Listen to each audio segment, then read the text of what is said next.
E nós estamos recebendo aqui no estúdio a vice-governadora do estado, vice-governadora Margarete Coelho, agora eleita deputada federal pelo Progressistas. Está aqui conosco a deputada eleita Margarete Coelho, com quem nós vamos conversar a partir de agora aqui no Jornal do Piauí, com a participação de Délio Rocha e Elivaldo Barbosa.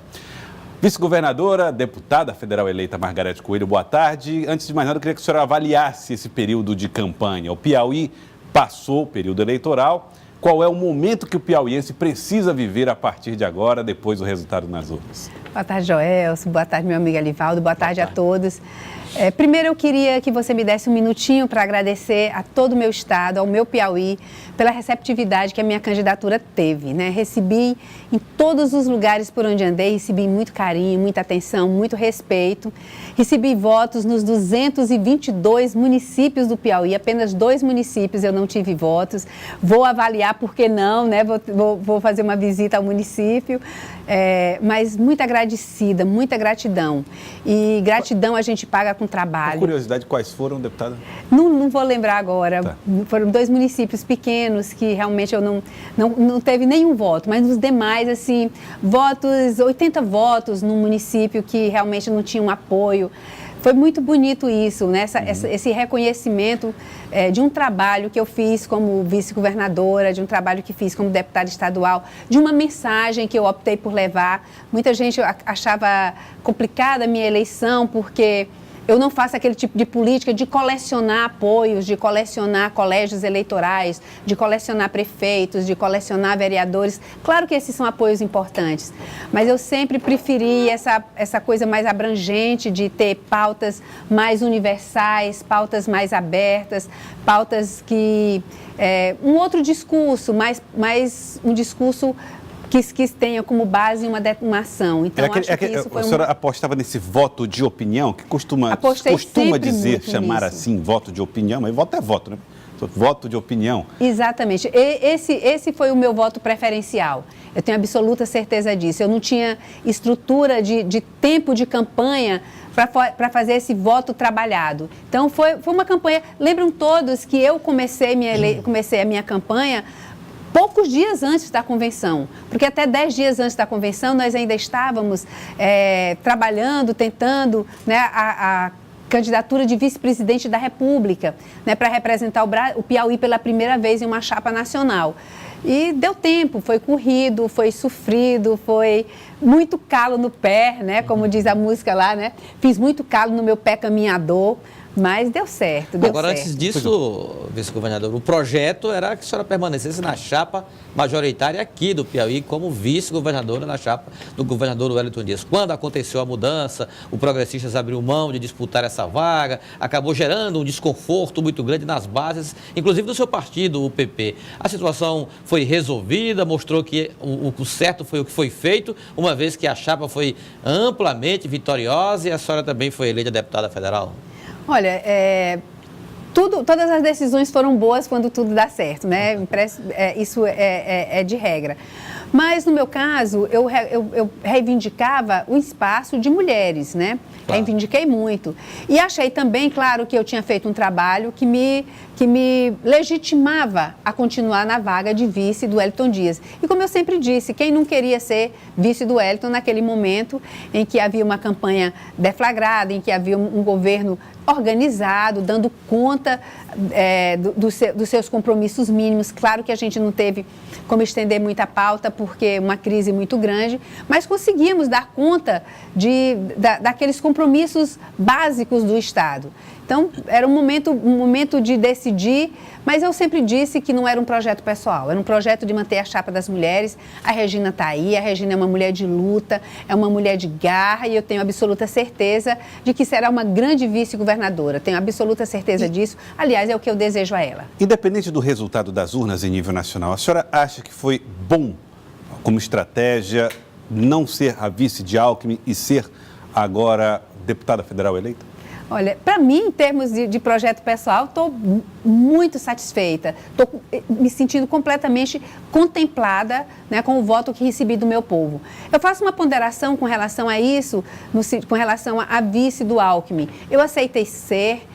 Meu partido me convidou, me convocou, eu sempre disse que eu sou uma soldado do partido, sabia que naquele momento a eleição do Alckmin era completamente viável, ele estava recebendo o apoio do Centrão, eram 8 partidos fortes, né, juntando apoio a ele, garantindo muito tempo de televisão, muito tempo de rádio e apoio e capilaridade, né, que é mais importante para a candidatura dele. Eu acho que um dos erros de estratégias do Alckmin, eu faço isso a partir daqui, do meu ponto de vista, foi ele não ter acatado a indicação do Centrão. O Centrão indicou meu nome como vice dele e ele preteriu essa indicação e escolheu uma candidata dele, pessoal, foi uma escolha pessoal dele. Com isso, ele desmobilizou o Centrão.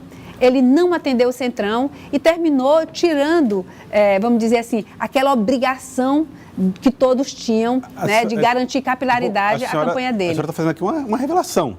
Quer dizer, o fato dele ter recusado a senhora ajudou a desmobilizar, a fazer com que os partidos não se sentissem obrigados a pedir voto para Alckmin. Isso é um ponto de vista meu, né? Isso é o meu ponto de vista. Houve uma desmobilização do Centrão. Se o Centrão se reúne e diz, olha, quem vai nos representar é esta vice, e ele diz, não, essa não, porque essa é do Nordeste, eu prefiro uma do Sul, e escolhe uma que não foi escolhida pelo Centrão, ele, de uma certa forma, desestimula, desmobiliza. Né? Então, mas isso não foi o único fator, né? Vários fatores. Mas o fato de ter 2 candidatos do Sul, eu acho que desidratou um pouco a candidatura dele. E o desempenho no Nordeste mostra isso. Eu acho que não chegou a 5%, né? O desempenho dele aqui no Nordeste. Então, acho que terminou desmobilizando um pouco. Política você tem que fazer com grupo, você tem que fazer com time. Se você desmobiliza o time, se você desmotiva o time, isso tem impacto na sua candidatura. Délio Rocha, de Brasília. Vice-governadora, boa tarde para a senhora, parabéns pela eleição. A Câmara Federal este ano, nas eleições deste ano, a Câmara ganhou um reforço feminino, foram eleitas domingo 77 deputadas, atualmente nós temos 51 representantes aqui na casa, e no Piauí esse percentual foi até maior, de 40% de nossa bancada hoje é formada por mulheres. Eu queria saber a opinião da senhora sobre suas 3 colegas aí que vão estar compondo a bancada piauiense a partir do próximo ano. Que maravilha, né? Nós ficamos com 40% de mulheres no estado do Piauí, realmente um número bastante expressivo. E de mulheres bem fortes, de mulheres de opinião, de mulheres que têm bandeira, de mulheres que se elegeram realmente ali, que fizeram campanha árdua. Meu partido, a deputada Iracema Portela, reeleita, uma deputada que é atuante, que é presente nas bases, que sabe transitar bem em Brasília, que gosta desse relacionamento com a população. Deputada Rejane, que tem uma pauta de inclusão importantíssima para esse momento que a gente está vivendo, né? E mais a doutora Marina, uma médica que tem toda uma intimidade com a área da saúde, que se propõe a levar a experiência dela para lá. Então, nós estamos indo 4 mulheres, né? Tenho certeza que vamos nos relacionar muito bem, vamos nos fortalecer umas às outras. Que mulher é assim, né? Cada uma tem seu projeto, mas na hora de atacar, em termos políticos, a gente ataca em bando, né? Em grupo. Ataca em bando, a gente vai lá, todo mundo junto. Agora, deputada, a senhora acha que, e muitas pessoas falam isso, a senhora acha que as deputadas eleitas pelo estado do Piauí terão que provar também que não tem a sua carreira ou a sua história atrelada à dos seus maridos? Rejane Dias, a de Wellington Dias, Iracema, Aldicírio Nogueira. E a própria doutora Marina, que tinha o esposo como político tradicional, a senhora acha que isso dificulta um pouco a militância feminina? Olha, isso é uma cobrança que fazem das mulheres, mas não fazem dos homens. Se você for analisar os homens também, e analise aqui a Assembleia Legislativa do Estado do Piauí, e analisem a Câmara, vários deles são filhos de políticos, são herdeiros políticos também. E não só se cobra isso das mulheres, porque das mulheres se cobra mais.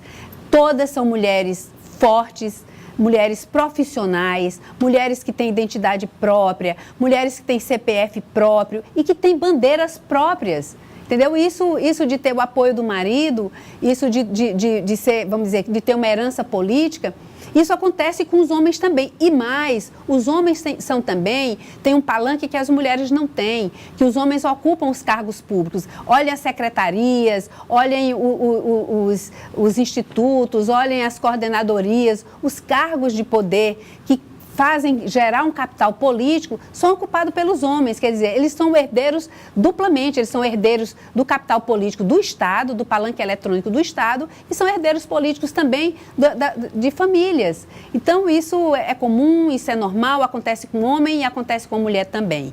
E elas vão provar... É normal ou é nocivo no caso de homens e mulheres? É preciso Não, eu acho que... Eu digo normal no sentido de que é corriqueiro, de que é o que acontece... Comum. Que é comum, exatamente, que é o comum que acontece no dia a dia. Mas conheço as três, a doutora Marina não tem uma convivência muito de perto com ela, mas sei do trabalho dela como médica, sei do trabalho dela como mãe de família e tenho certeza que ela vai ter um desempenho maravilhoso nas urnas.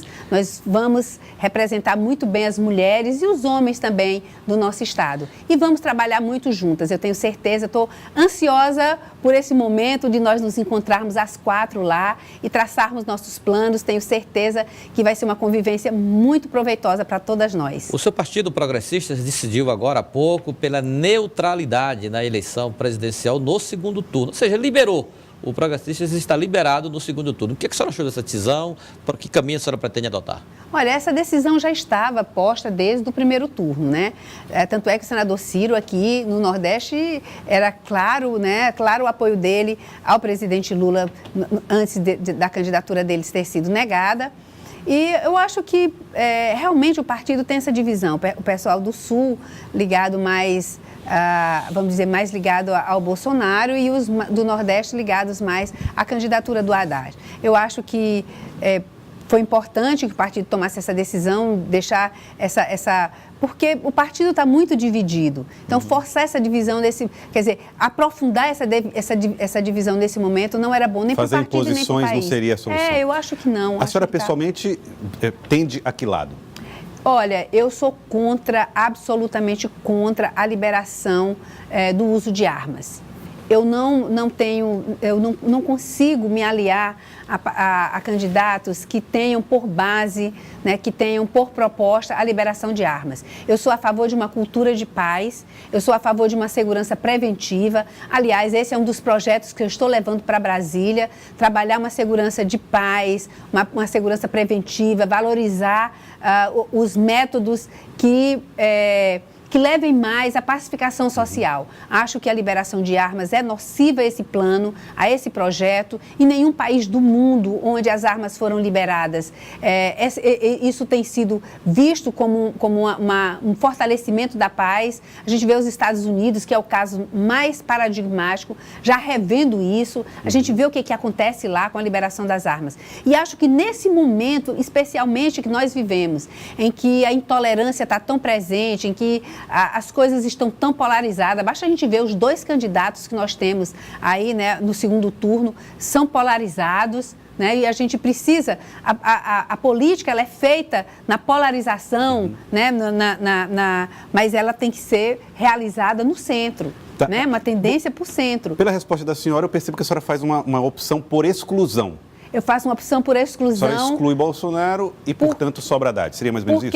E o Haddad, ele tem uma questão que que me atrai, que é a questão dele ser muito ligado à educação. Então, é muito fácil, todo mundo faz um discurso de que só a educação salva, que nós temos que investir na educação, que sem educação a gente não vai conseguir se desenvolver. Mas são poucas as ações nesse sentido. E eu acho que a melhor experiência de vida do Haddad foi como ministro da Educação. Ele trouxe várias políticas inovadoras, políticas que ajudaram a desenvolver. Obviamente que eu vejo mais essas políticas ligadas ao ensino superior, mas nós precisamos investir muito na nossa educação de base. Aqui, Teresina é um caso de sucesso. Você vê, Teresina investe em pesquisadores, investe na academia da educação, mas investe também em gestão. E o resultado nós temos um dos melhores, a capital com a melhor nota no ensino, com o menor gasto. Então, isso é uma equação perfeita. Então, eu acho que o Haddad vai conseguir trabalhar isso também, porque ele é muito ligado à academia e ele tem uma experiência de gestão. Então, talvez esse binômio aí seja bem favorável e a gente consiga atender. Então, é isso. Meu ponto de vista sou de uma política de paz e sou de uma política focada na educação para desenvolver. Délio Rocha, de Brasília. Vice-governadora, nós tivemos nesta eleição de domingo uma renovação de quase 50% na Câmara Federal, mais precisamente 47,3%, mas boa parte dos novatos que vão chegar à Câmara Federal a partir de 2019 são parlamentares conservadores em relação aos valores morais, em relação a alguns temas como o aborto, em relação à demarcação de terras indígenas. E a senhora falou agora há pouco que tem uma cultura de paz, que não é a favor da flexibilização do porte de arma, mas esse tema deve entrar aqui em discussão a partir do próximo ano. E outro tema que muito provavelmente deve entrar aqui na pauta do Congresso é a redução da maioridade penal. E eu queria saber a opinião da senhora sobre essa proposta. Sou contra a redução da maioridade penal.